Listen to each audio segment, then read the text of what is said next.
Muhammad Nofa and Muamen Aliwa took place on Monday following a targeted missile strike on their tent in Gaza City. All right, let's come to the continent. The death of a 1-month-old baby girl that is, who was the victim of female genital mutilation, FGM, in the Gambia has sparked widespread outrage. Wow, who does that to a baby? Anyways, the baby was rushed to a hospital in the capital, Banjul, after she developed severe bleeding, but was pronounced dead on arrival, police said.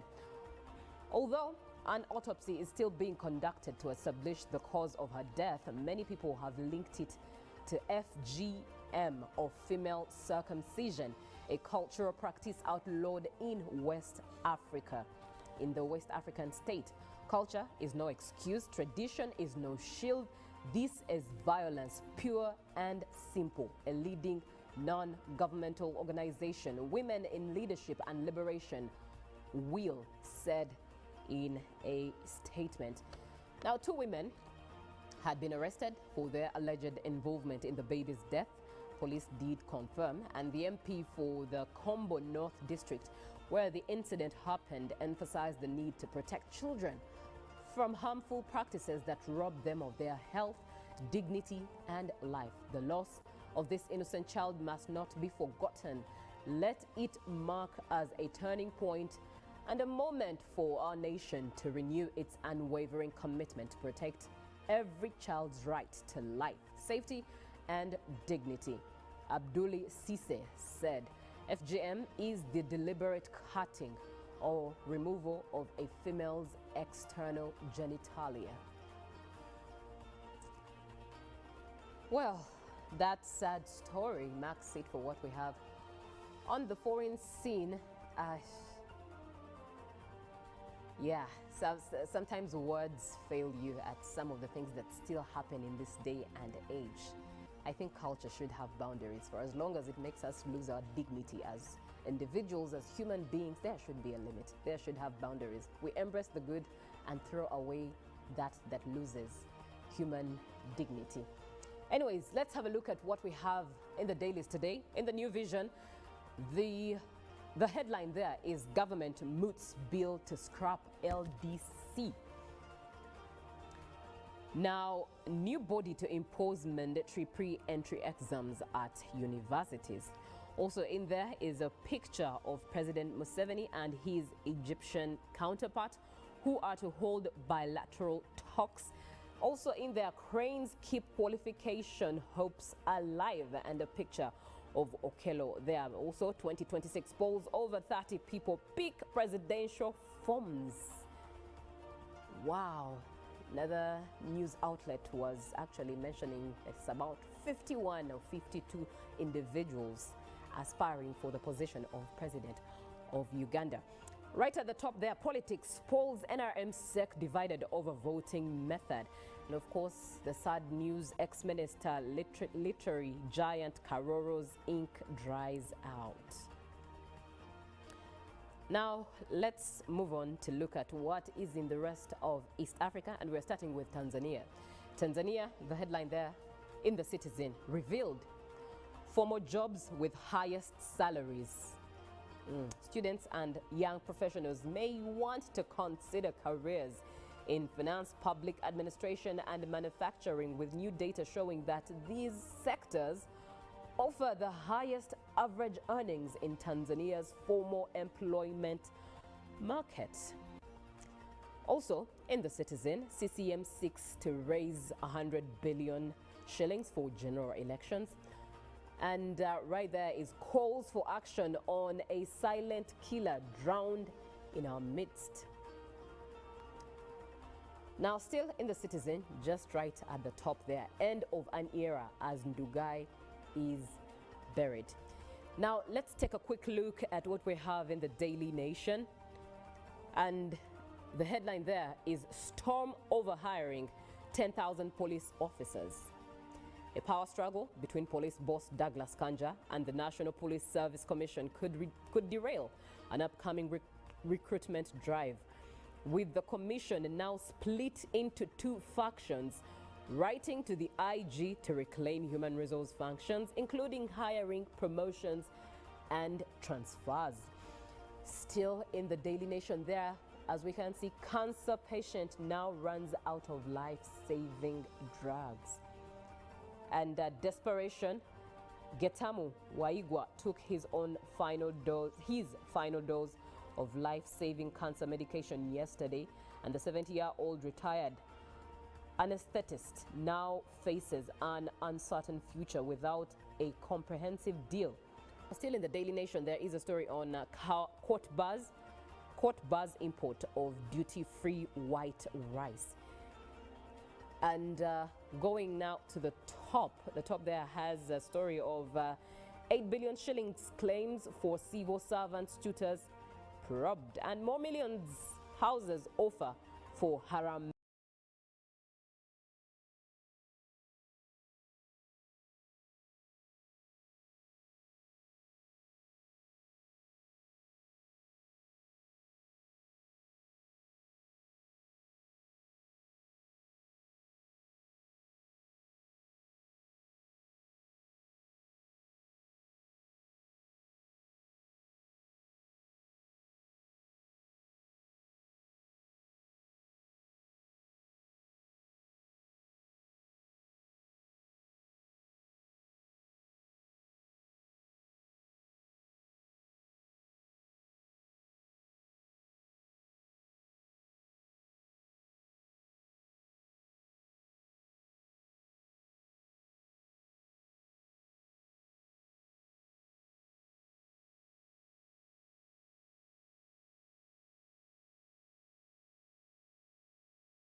and something, 45, Okay. it's written there. So each one it does. And the moment you notice that it is a 45 or 33, then on the gadget it will show you where to change so that it can read from the right recording.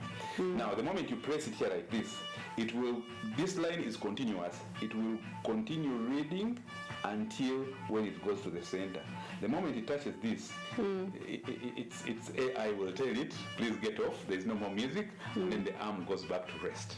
So you come and flip on the flip side, then you are able to listen to music which was recorded on side B. Still this will read and go up to the end. Wow, are you Yes. saying this is different music from what is here? Absolutely, there is side A and side B. Like I said, my side A has 6 songs and side B has 6 songs, in total 12. Ah, Yeah, and the other thing is that this kind of technology was so manual that the changing, you had to come physically, stop the machine, flip it on the other side, and then put it back. Today, we only press buttons to do a few things, remote control, and that yeah, kind of remote thing. control. Yes. Yes, that's interesting facts. I don't know if we can have this back, but I think the Gen Zs would enjoy this, especially that we have young people, that are curious and so hungry to learn many things like this, which is why the GMU Tourism Express is here to show you more about tourism. Stick with us and we are coming back with the 3rd episode.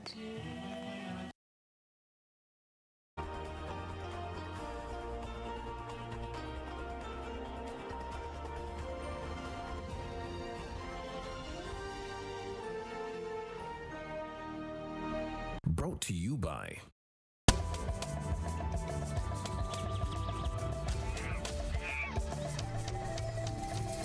Uniquely Ours. Explore Uganda. Live from UBC Studios in Kampala, this is Good Morning Uganda.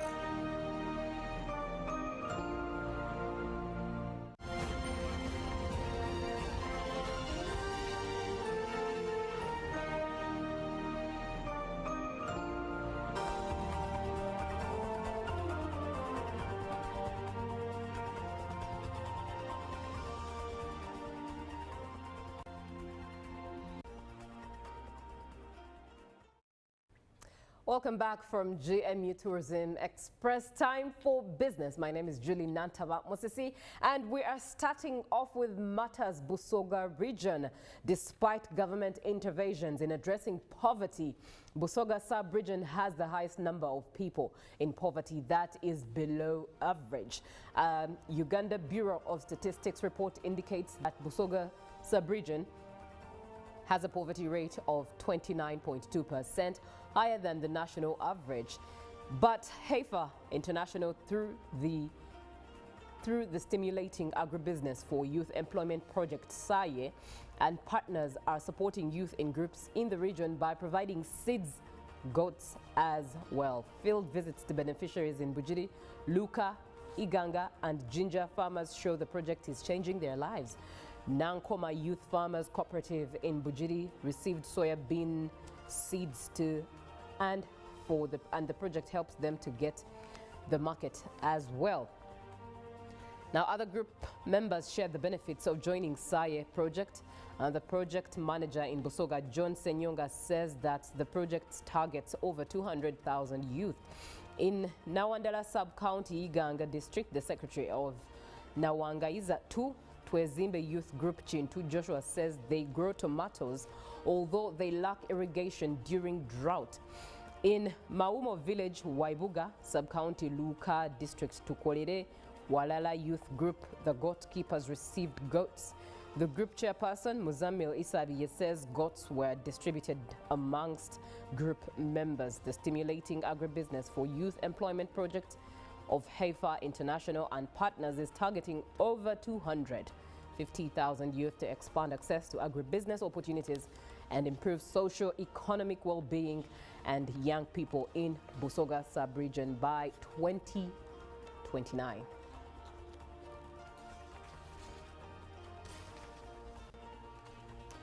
All right, now let's look at Nabweru Chief Magistrate's Court that has adjourned the hearing of a case involving two fish traders from Kalinabiri Market in Bwaise.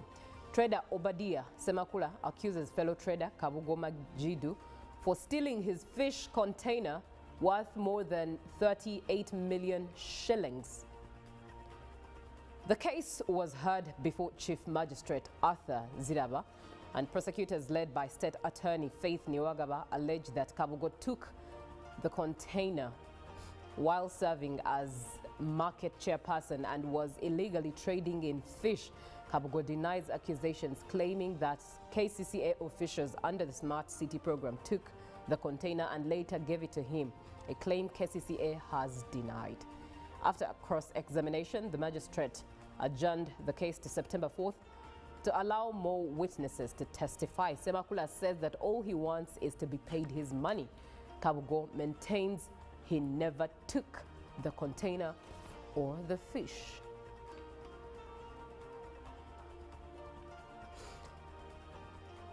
Well, interesting story there.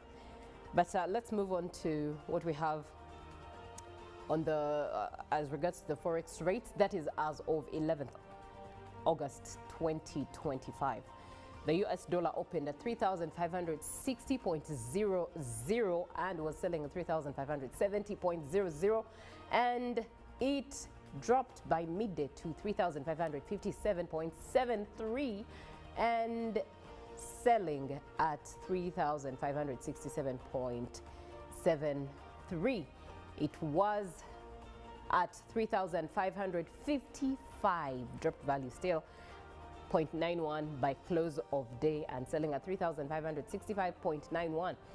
The British pound was buying at 4,789.45 and was selling at 4,802.92. The euro was buying at 4,149.74 and was selling at 4,161.41. The Kenyan shilling buying at 27.52 and selling at 27.59, and the Tanzanian shilling was buying at 1.43 and selling at 1.44, and the South African rand buying at 200.81 and selling at 201.37. Well, that brings us to the end of GMU Business today. Up next is the agenda, and that will be at exactly 8. We'll be talking matters environment. Uganda is celebrating some milestones there, as it was ranked best in Africa and third globally in wetlands and hazardous chemical management. And it's a conversation we are delving deep into. 0709602592 is the WhatsApp number you need to save to be a part of the conversation. Good morning.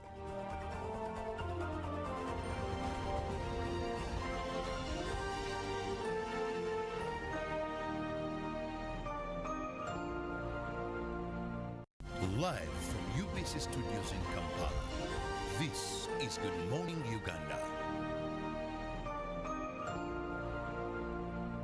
Pick of the day on UBC.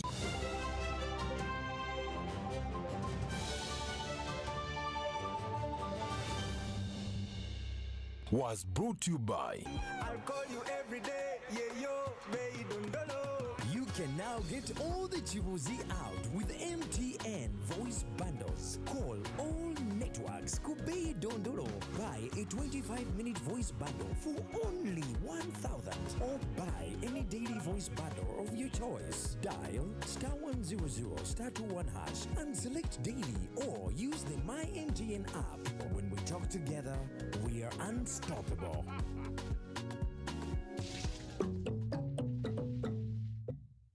My friend Baka was found to be positive for Mpox at his old age. He needs our prayers. By the way, Timo, did you know that Mpox-related deaths occur among people with underlying conditions like HIV/AIDS, diabetes, malnutrition, and other old age-related illnesses?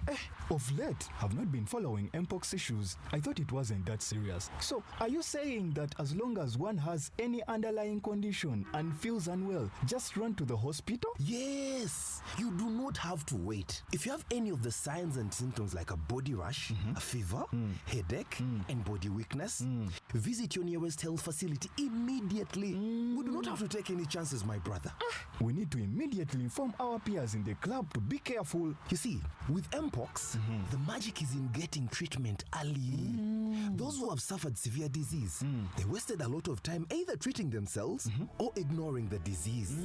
Save your life. Seek treatment early. Only from professional health workers whenever you feel unwell. For more information about Mpox, call the Ministry of Health toll-free line on 0800 1066 or send a free SMS to your report on 8500. This message is brought to you by the Ministry of Health Uganda with support from UNICEF, WHO, and its partners. Hello, Kampala, Uganda. In response to the national call of strengthening the traffic security, Good Products Group HGO brand has officially launched the rider selection campaign. Registration is now open. Visit www.riders.hgo.com. Complete your registration now for a chance to win exciting prizes including motorcycles, exclusive HGO gift boxes, and official rider vests, all while promoting safe riding awareness. This is how to participate. Pay the registration fee, invite 3 friends to form a team of 4, and your registration fee will instantly be refunded. Begin your journey of honor today. Don't miss this opportunity. Join the challenge, promote road safety, and become a pioneer rider. For details, visit the official Good Products website at www.hgo.com or call toll-free 0800-335-555 or visit our offices at Kingdom Kampala 3rd floor to register now and win prizes worth millions. Juko. Yo. Check the shopping, man. What's your secret? Haven't you heard of the parish development model PDM? Yes, I did, but I thought it was just a talk. No, Sebatia. It is real. I and a few friends together formed a circle, accessed money from the PDM, invested in a poultry project, and now things are moving. Juko. I thought I was one of your friends. You are. But you left me behind. I didn't leave you in poverty. What you do, just visit your LC2 chairperson and your parish chief and start the process of economic transformation. Just like that. The parish development model is an initiative from the government of Uganda through the Ministry of Local Government designed to transform all lives of Ugandans for the better. PDM, my parish, my development, my life. In a nation hungry for truth, a world where every story matters, there exists a beacon of trust and reliability. For decades, they've been our voice and our window to the world, holding the mirror of our history.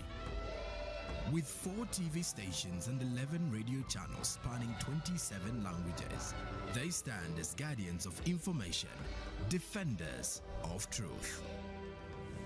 With Mascari Heritage Advantage, they uphold every citizen's right to reliable and free information. Their archived stories shaped our past and illuminate our present. Yet now, as new challenges arise and the world evolves, their mission faces its greatest test yet. Be part of our journey and let's navigate the unknown, uncover the untold, and safeguard our future together. Tune into your public broadcaster, for it is the intersection of trust and truth. Because to UBC, your story, and every voice matters. UBC, inspiring Uganda. This August, East Africa becomes the center of African football. CHAN 2024 is here, and it's bigger than ever. 3 proud nations, Kenya, Tanzania, and Uganda, united by football, passion, and power. From the first whistle to the final roar, 35 thrilling matches, live, only on UBC TV and radio stations. Wherever you are in Uganda, from the city to the village, UBC brings CHAN 2024 to your screen and your radio. August 2nd to August 30th, it's football like never before. 1 tournament, 1 region, 1 heartbeat. CHAN 2024, live on UBC. Feel the game, live the glory.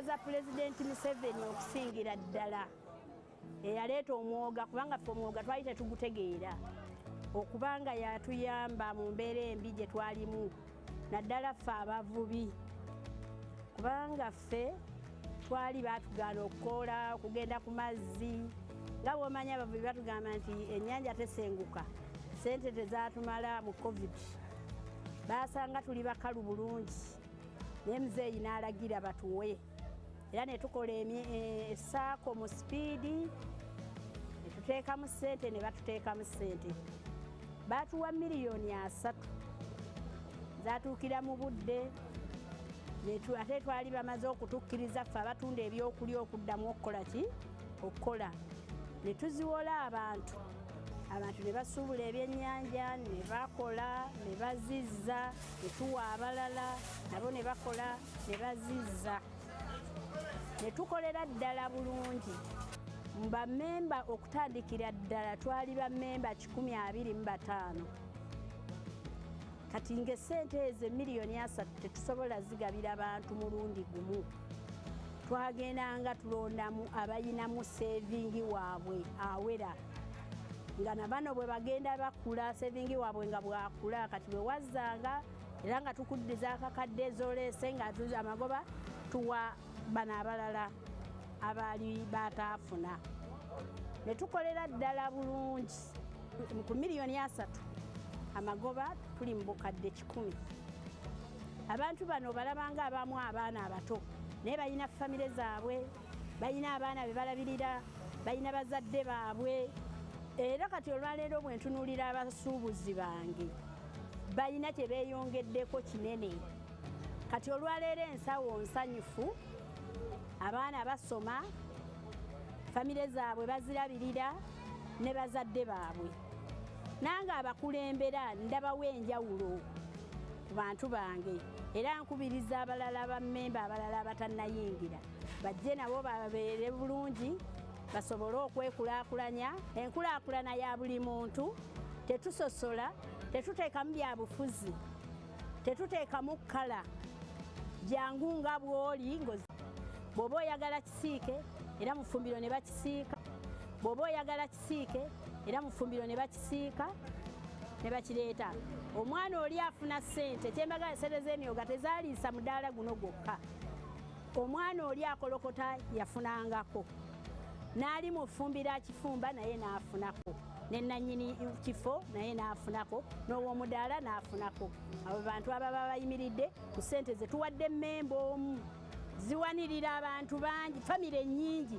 kubanga omwana oli akolokota si mwana muto sajja mukulu alina omukazi alina n'abaana omukyala ali mu ffumbiro asiika oba omuvubuka asiika naye alina omukazi n'abaana naye bonna bali ku kakadde k'ennawoono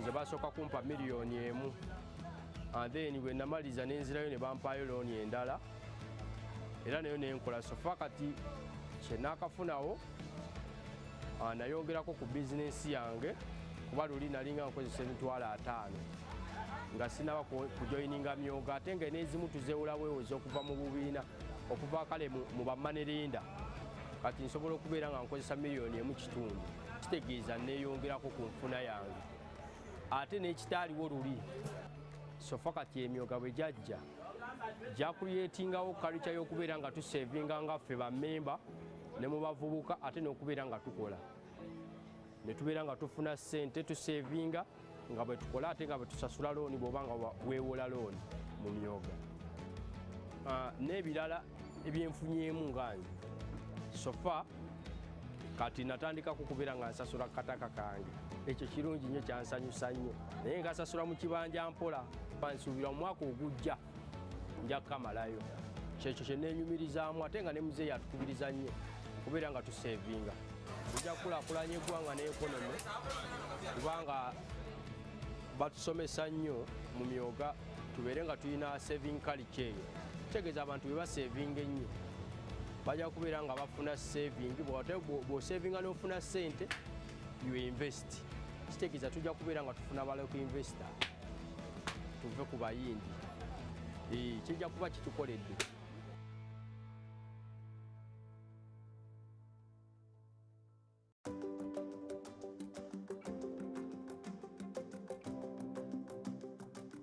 I'd love to take this opportunity to thank our President, Yoweri Kaguta Habura Museveni, by coming up with a Myoga program.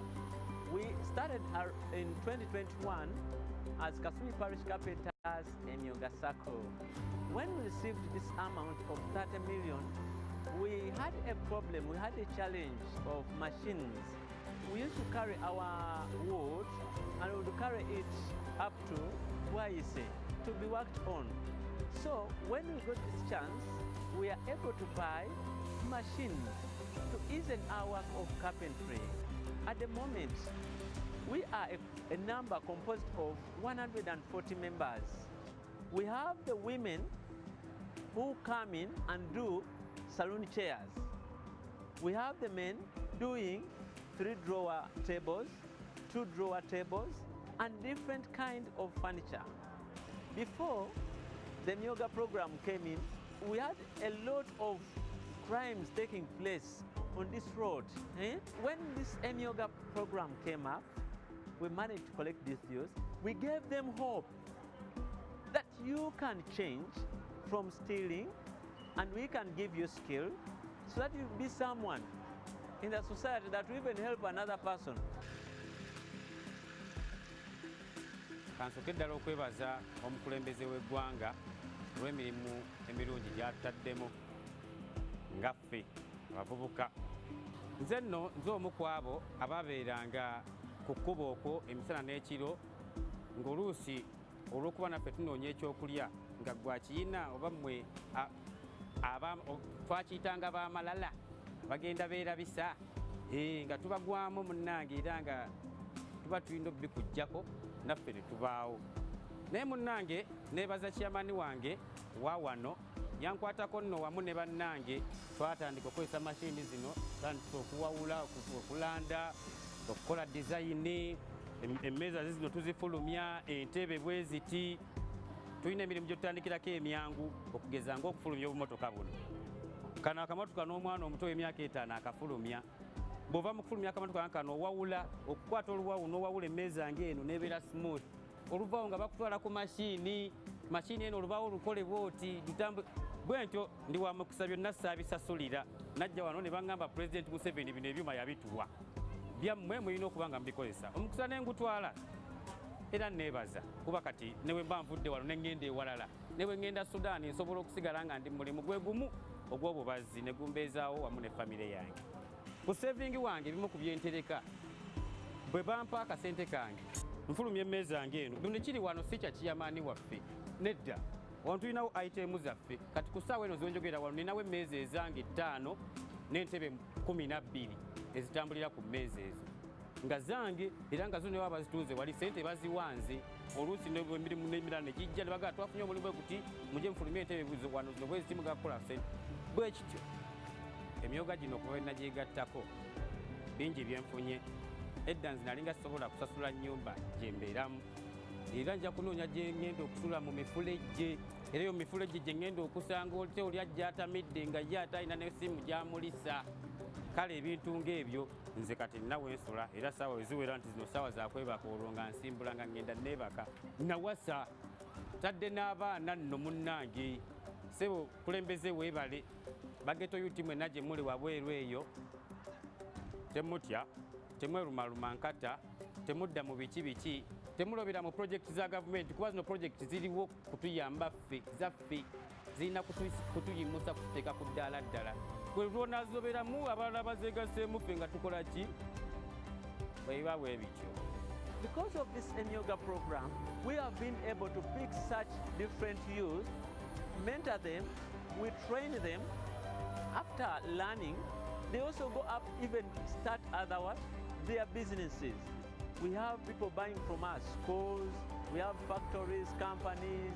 They come and give us very juicy contracts. And out of that, that's how we've managed to accumulate this amount of saving of 70 million. Live from UBC Studios in Kampala, this is Good Morning Uganda.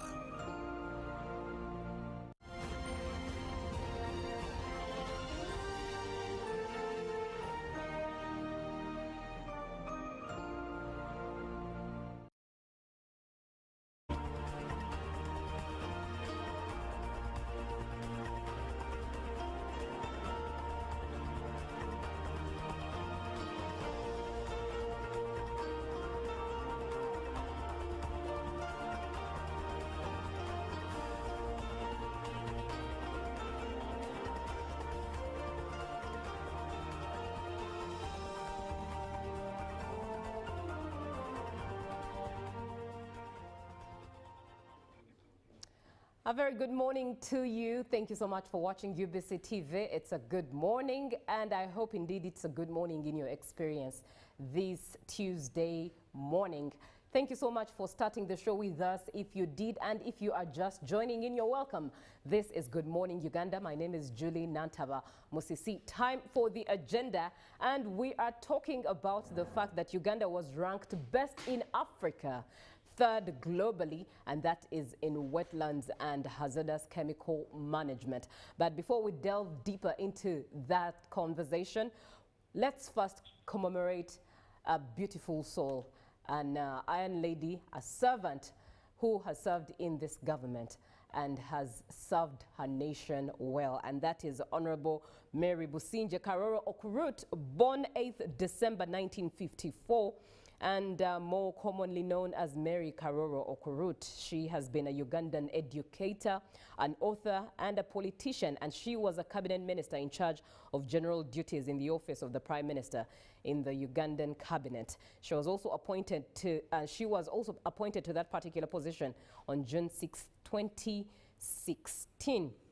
Now, she also served as the elected member of parliament for Bushenyi District Women's Constituency in the 2020 National Resistance Movement NRM party flag as a bearer for the party flag. And she lost her election in 2021 and lost it to Annette Katusime Mujisha.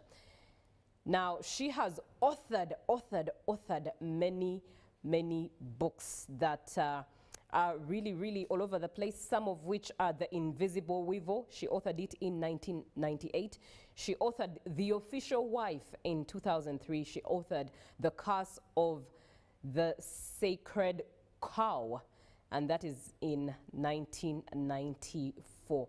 Authored many books, The Switch 2016, and many more. She is indeed greatly celebrated, and at the time of her death, she was still looking forward to engaging in elective politics.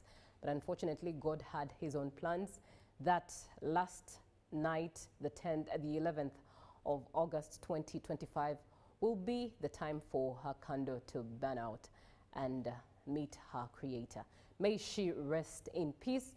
We, as UBC TV, will definitely be bringing you all the detail of how her life is to be celebrated.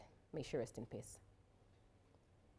Now, moving on, let's look at Uganda being ranked best in Africa and third globally in wetlands and hazardous chemical management. This was the news that Uganda received yesterday, and it was done at the Boston-based university where the ranking took place. Now, which university, all of that detail and more is something that we are talking about with Tony Achidria, who is the Senior Environment Awareness Officer. We're having him over the phone as we learn more about this good news. Good morning, Tony.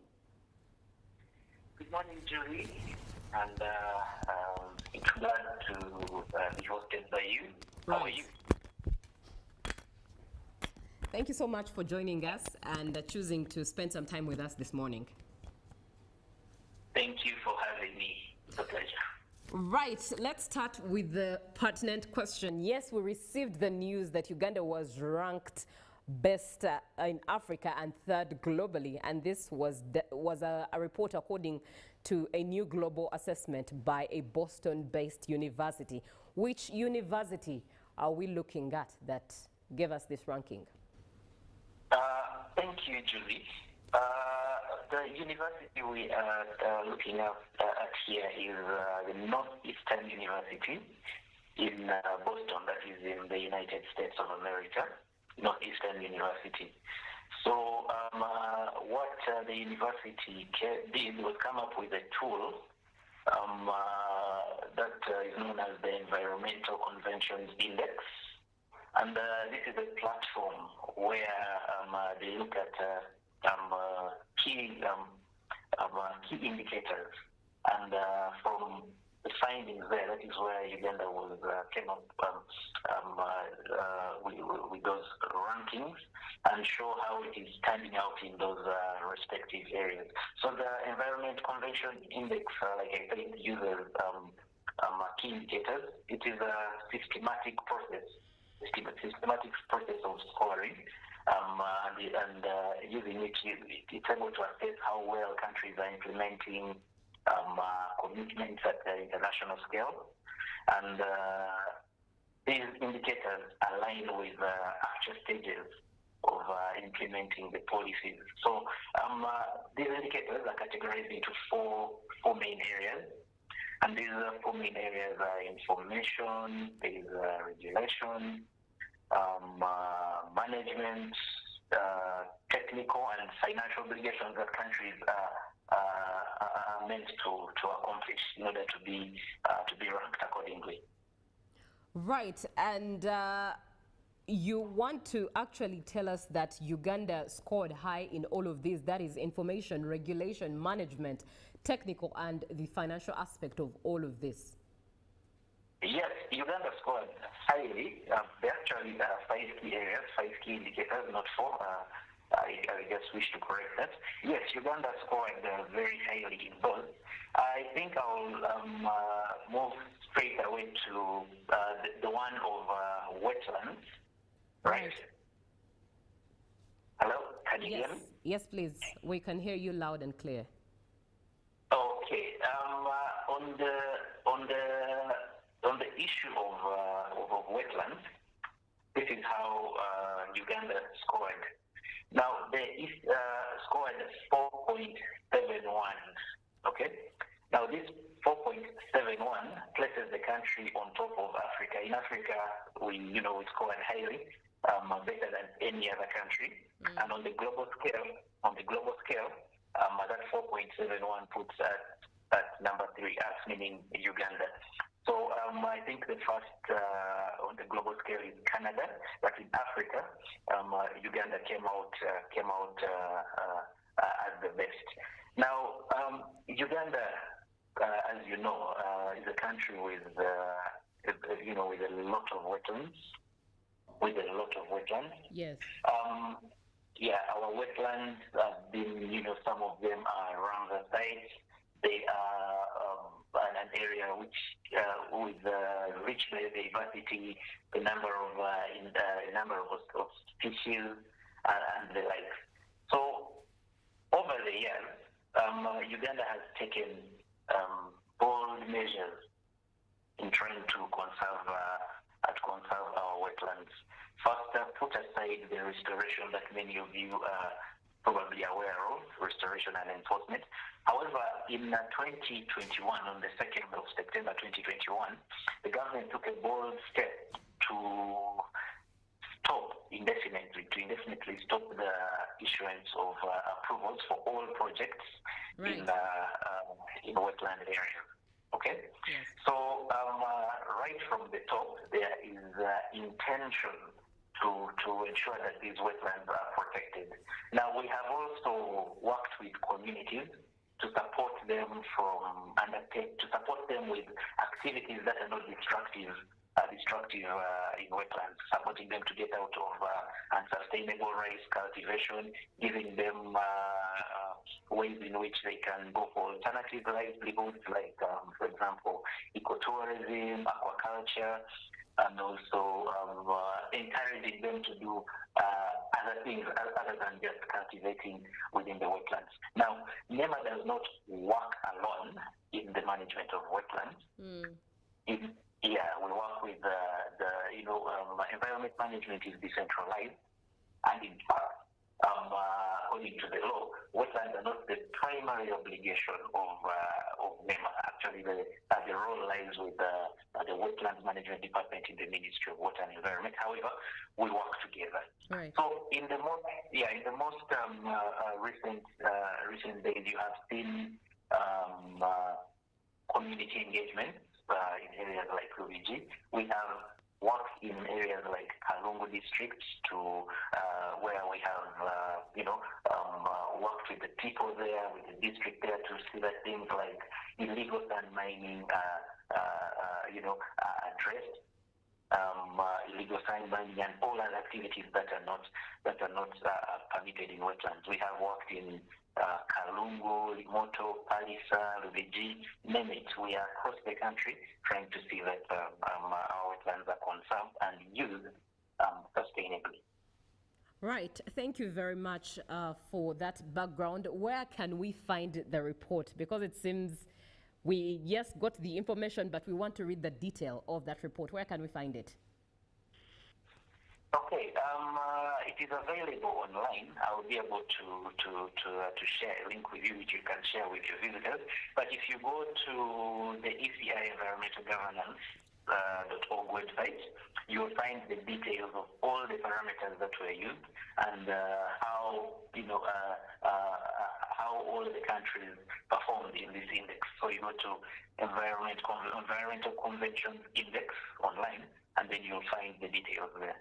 All right. Now, one might be thinking of all the infrastructure in Uganda that is seated in the place of wetlands, and would wonder how authentic this report is. What would you tell them? This report is authentic. If it was not authentic, first of all, we would not be speaking about it in the first place. Right. We would not be publicizing it. And then it also corroborates what we have in the National State of Environment reports that we publish every 2 years. So the latest National State of Environment report is the one of 2024, okay, right, which was launched this year during the World Environment Day celebrations. And in there, the information and research that is contained in the National State of the Environment report corroborates what is contained in the report by the Environmental Conventions Index. So the national report that we made as a country, as Uganda, as a researcher from NEMA and different research institutions, we collect that information and publish it. So that information that we publish on our site is similar to what is contained in the Environmental Convention Index report. So you can corroborate the information and see that it is indeed genuine. Now, the National State of Environment report contains information from Uganda, but the other report contains information from across the globe. So if you compare the information therein, you can indeed see that this is genuine information. Right. Indeed, as you stated, it's we have to compare the notes. But I want to just paint a picture to a viewer who even has examples or has lived and seen examples of wetlands being destroyed, and in the place of these wetlands are structures of businessmen, investors, having well known that perhaps NEMA did not play its part, or wonder where NEMA was when this infrastructure was being constructed. How best would you tell them that Uganda is indeed ranked first in Africa, yet to them they see wetlands being destroyed every now and again, and investors' structures being put up for the sake of business, but the environment is being destroyed? How exactly do you think that would add up? Okay, thank you, Julie. If you remember what I said at the beginning of this talk, right, in 2021, on September 2nd, okay, the government of Uganda came out openly through NEMA to indefinitely suspend the issuance of approval of projects within wetlands. And since then, there have not been any new approvals of any projects in wetlands since September 2nd, 2021. What you might be seeing now are approvals that were granted before the suspension on the 2nd of September 2021. Okay? Now, before that ban was instituted, the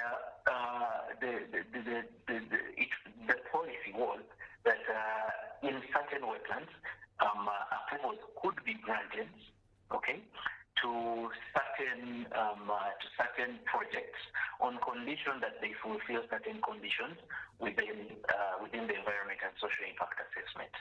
Now, some projects, actually, all projects do not come up in one day. They don't. They take phases. There's construction, planning, decommissioning, and the likes. Okay. So some of those projects that were approved before 2021, construction could have started around that same time. Okay. And the construction and the implementation is currently ongoing. Okay. Now, what the position is of the government is that those that were approved before 2021, we are going back to do an audit. Right. Okay, an audit to see whether they are abiding by the conditions of approval that were given in the environment and social impact assessment certificates. Now, if they are abiding by the conditions that are there, then we give them a green light and continue supporting them and do continuous monitoring to ensure that they do not go astray. Now, for those where we discover that they have breached the conditions that were given to them, okay, there are a number of punitive measures that we can that we can use. There is taking them to court, there is stopping the project, there is imposing fines, there is suspension of the project, and so on and so forth. And these are clearly defined in the National Environment Act. So, yes, you might see projects that are happening, but I think you should go back and find out when the approvals were issued. And you can mark my word that you will not get any approval for any project within the wetland, unless, of course, there are those that are that are exclusive in the National Environment Act. Things like infrastructure development, like roads and railway lines. Those ones, yes, can be approved in the wetlands, but these other independent infrastructure, like independent, personal, those ones, none has been approved since September 2nd, 2021. So that is the status quo, and it is current status quo. Right. Thank you very much. We are having a conversation with Tony Achidria. He is the Senior Environment Awareness Officer at NEMA. And why we are speaking with him is because Uganda was ranked best in Africa and third globally, Canada being the first, and that is in wetlands and hazardous chemical management. And that is as of a global assessment report by the Northeastern University, as he has told us, and that is still under the Environmental Conversion Index report. 0709602592 is the WhatsApp number that you should engage and share your opinion or ask him your question. Now, Tony, allow me ask, when we say hazardous chemical management, what exactly do we mean? Paint us a picture. Okay, thank you. Hazardous chemical management is, there are chemicals that have potential to cause injury, to cause damage to the environment, to human beings, to biodiversity, and so on and so forth. So these hazardous chemicals are a threat to not only the environment but also to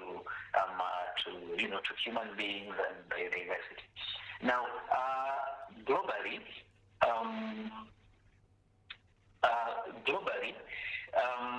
Uganda is among the signatories to the Basel Convention.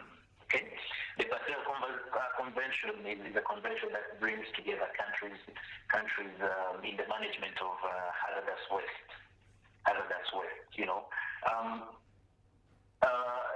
Uganda is a signatory, and because hazardous waste was identified as a threat, a number of countries came together to see how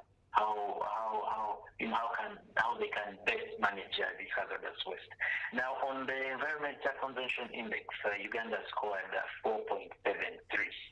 Okay, and that ranking means we were the best in Africa, Right. Now, yeah, we as a country we have a system to track movement of hazardous waste into the country and also through the country. And this is through, we have a pollution control committee.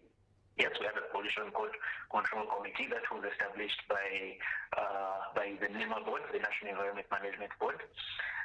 It is chaired by NEMA, and there is composition from the academia, universities like Makerere University. We have compositions from the Ministry of Health. We have Ministry of Water and Environment, the Government Analytical Laboratory. We have different ministries and agencies. There's also the National Bureau of Standards, the Ministry of Energy, Mineral Development, and also the private sector, foundation. Okay. So because of this committee, we are able to now we're able to track what kind of we're able to track, what kind of waste is coming into the country. Okay, whether it is just transitioning. Okay, and if it is transitioning, whoever is transporting that waste should be able to demonstrate where it is going to end up and how it is going to be disposed of. Okay, so because of that system that we have,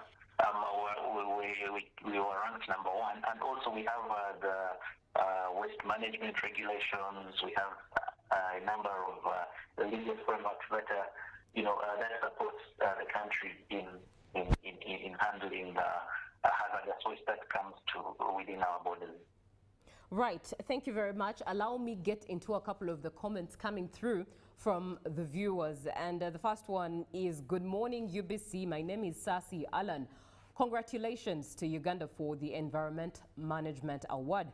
However, the way we manage our waste in Uganda is deplorable, to say the least, with incidents like Chitezi disaster happening and nothing changes. Does NEMA work with entities like KCCA? If yes, what is Uganda's plan for waste management across the board? Number two, what is NEMA doing about the pollution on Lake Victoria, one of the most strategic water resources we have, where we still have some manufacturers dumping industrial waste and others actively mining sand from the lake? What would you tell Sasi Alan, Tony? Okay, thank you, Judy, and thank you, Alan, for those questions.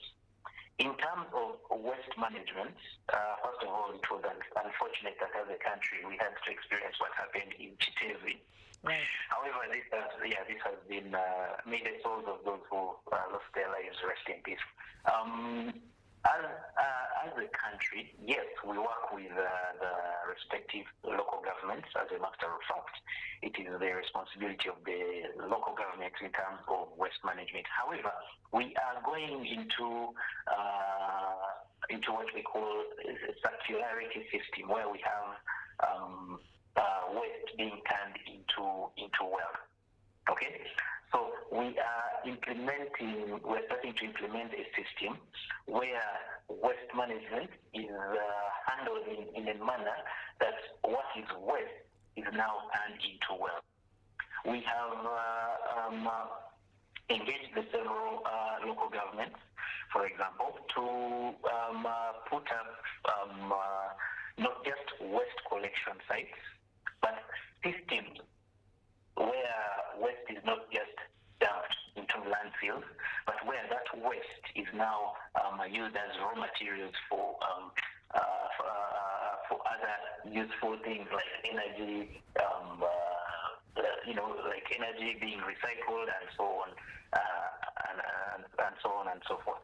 Then there is also from the legal perspective, where we look at the regulations that we have in place right now, where responsibility of managing waste is now for the generator of the waste.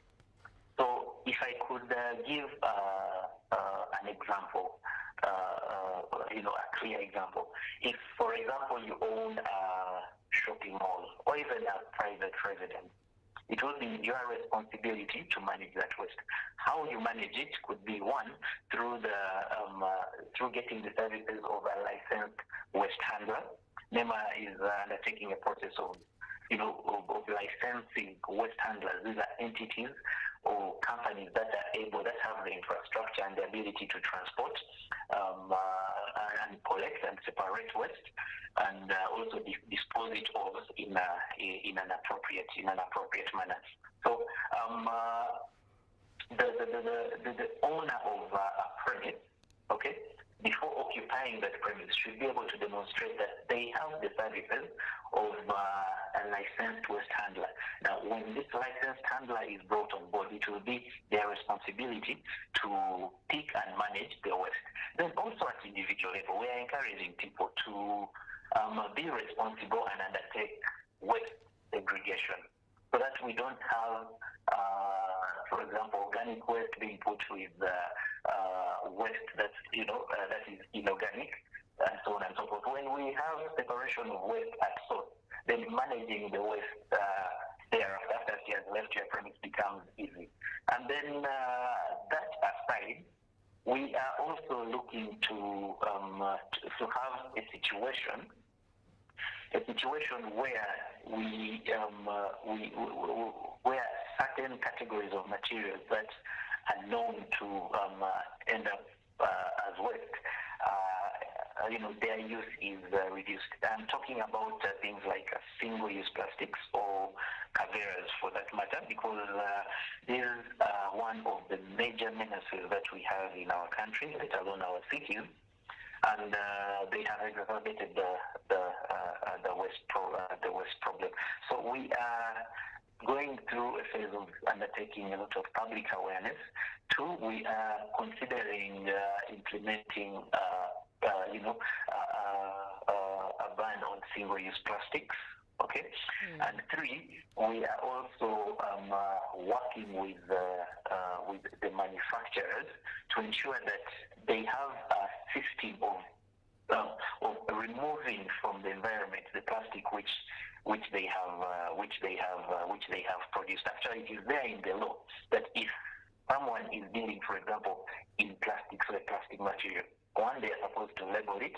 Two, they are supposed to make sure that recycling is part and parcel of their day-to-day operations. And three, they are supposed to have a mechanism of removing the plastic from the environment. So the idea is that if this is implemented fully, it will reduce the waste burden that we're having in the country. But these are just small steps that we're taking. We're starting from the individual, even before we go to institutionalizing the waste management process in the country. Right, that is very profound, and it brings me to a question. How is NEMA planning to translate this ranking that we are celebrating into a long-term environmental resilience and livelihood for communities at the same time? First of all, this ranking is good, but it is also a challenge to us who are in the policy and management and at government level, because the moment we score anything lower than that, it will show that we have that there is a problem. Right. Okay, so it comes to us as one, it is a cause to celebrate, but also a challenge for us not to go anywhere below the current ranking. And there are a number of things that we are doing to ensure that we maintain or even perform better. Okay, we have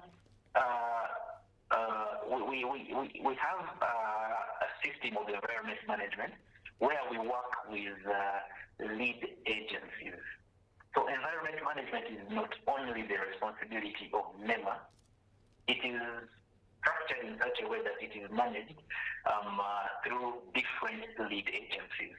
So we have developed a robust coordination system with the lead agencies okay, where lead agencies are, if I could go back a little, lead agencies are agencies of government that are mandated to manage a specific component of the environment. NEMA is at principal level, and we undertake 4 broad activities. That is supervisory, we do the coordination, we do the monitoring, and then the regulating of all matters of environment. Now, the lead agencies manage specific components. If I could give an example for the issue of Central Forest Reserve, that is the National Forestry Authority, the issue of wildlife and protected areas, that would be Uganda Wildlife Authority. Then the urban authorities like KCCA, municipal councils and town councils and the like, those ones manage the respective geographical jurisdictions that where they are mandated to handle. Wetlands management, managing wetlands, and that is how it is structured. Now, we work with all these agencies to ensure that each of these perform their duties as best as they can in their respective areas of jurisdiction. Now, the lead agencies ought to report to NEMA on what they have done, and in case there are gaps, we come in to backstop and fill those gaps to ensure that the challenges that they are experiencing are addressed. Aside from that, as an institution, NEMA is also improving in a number of ways. We have, for example, instituted the Environment Protection Force, the EPF, that is Environment Protection Force. These will do the enforcement.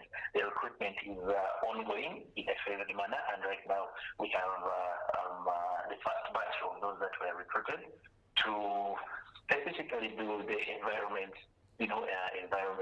enforcement. I think there are about 100. I'll need to check the current figures of today. Right. Then we are also going to doing the assessment, environment assessment, that is for projects that need to be, that need to undertake environmental and social impact assessment. We have gone digital right now. So what does the digital environment assessment mean? Here, individuals or companies or investors, for that matter, who want to get environmental and social impact assessment certificate, go through the process through a digital system. Now, the digital system is the Environment Licensing Management System, Environment Licensing Management Information System, ELMIS. Okay. Now here you can submit your project online and track progress from review up to when you get a certificate online. With this system, one, it is more efficient in that there are no delays, and two, we are able to reverse immediately in case we find a challenge, or in case we need some information to be included or changed or ordered and things like that. And then in that system also, it is now mandatory for projects to provide GPS coordinates or maps for that matter, so that we know exactly where your project is going to take place, the boundaries, so that in case you go beyond a certain area, we know how to handle that. So the digitization is not only for projects. We're doing it for our audits also. We are also starting a robust environment audit system where we audit those projects that have been approved, and the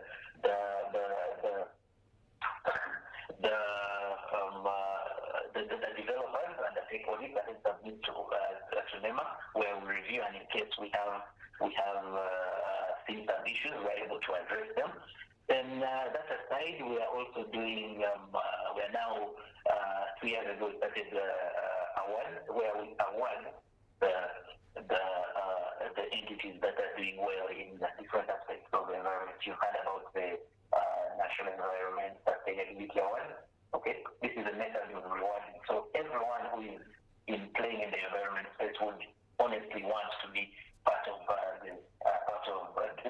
recognized as having performed well in the environment sector. And finally, we are also encouraging Ugandans to be aware of the environment. We have a very robust environment awareness program where we educate Ugandans at different levels, high level in terms of CEOs and environment players. So we are having a robust environment engagement program where we are encouraging Ugandans to be aware about environment. And when Ugandans are aware, they're able to, one, to understand how useful the environment is for them, and two, to report incidents where they see there is a breach of the environment, where there's someone abusing the environment, they're able to report if they are aware. And because of this robust system, we are now receiving several kinds of feedback, some positive about what is happening in the environment, and also people reporting incidents. We have channels through which you can report incidents, and these have immediate response or response as soon as practically possible. We have an email channel, which is info@nema.go.ug. We have a toll-free line, which is 0800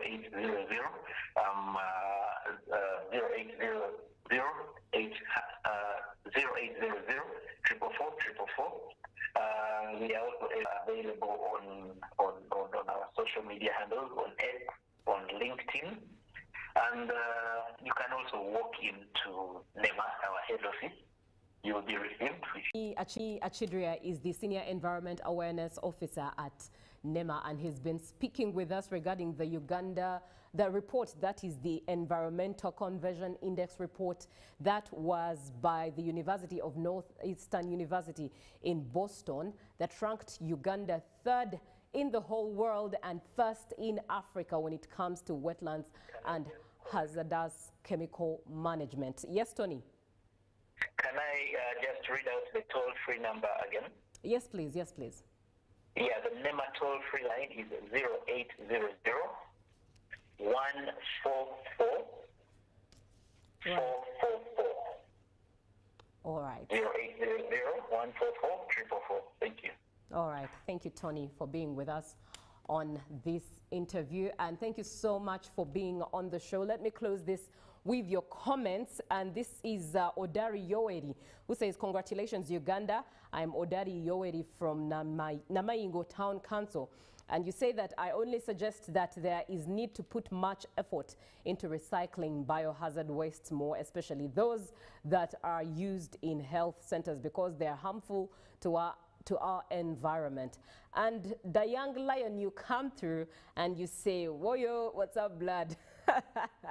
Thank you so much for being on the show. Always means a lot to have you on Good Morning Uganda. That's it from me today. Let's do this again tomorrow. Ruben is coming up with GMU Sports, and Chirabo will be coming through with Good Morning Uganda Extra. Thank you so much for watching UBC TV. Good morning.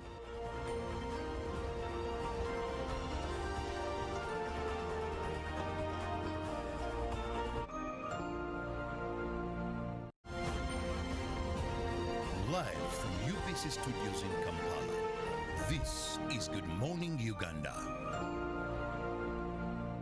My friend Baka was found to be positive for Mpox at his old age. He needs our prayers. By the way, Timo, did you know that Mpox-related deaths occur among people with underlying conditions like HIV/AIDS, diabetes, malnutrition, and other old age-related illnesses?